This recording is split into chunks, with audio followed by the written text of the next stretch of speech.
DoorDash sends more total orders in most US cities, which usually means drivers spend less time waiting between deliveries. While Grubhub tends to have fewer orders, but sometimes higher pay per single trip, depending on the market. By the end of this, you'll know how each app actually pays, where the money difference comes from, and which one makes more sense depending on how and when you want to drive. The first thing that matters is how you actually get paid per order.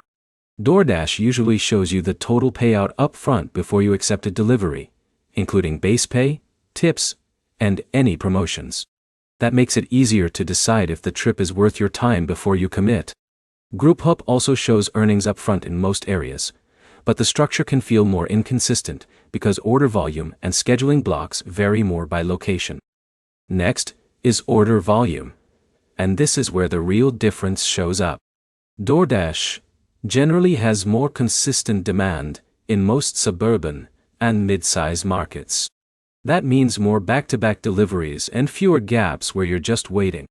Grubhub can feel slower during off-peak hours, but in some dense city zones, it can still produce solid single orders, especially during lunch and dinner peaks. The third piece is scheduling and flexibility. DoorDash lets most drivers go online whenever there's demand, which gives more freedom but also more competition during busy hours.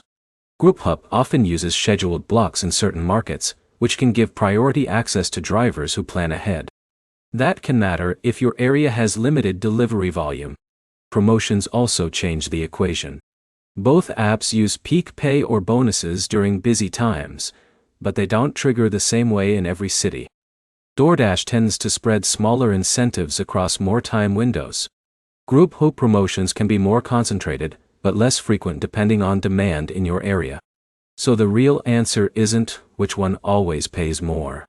It's which one fits your driving style. If you want constant order flow and flexibility, DoorDash usually feels more stable. If your area has strong Grubhub demand, and you can schedule effectively, it can sometimes be more efficient per trip. DoorDash usually wins on consistency. Grubhub can win on select high-value orders. Your city and your schedule decide the outcome more than the app itself. If you're testing both, track your earnings per hour for a few days instead of judging off single deliveries. Like and subscribe for more real breakdowns on delivery apps and gig work in 2026.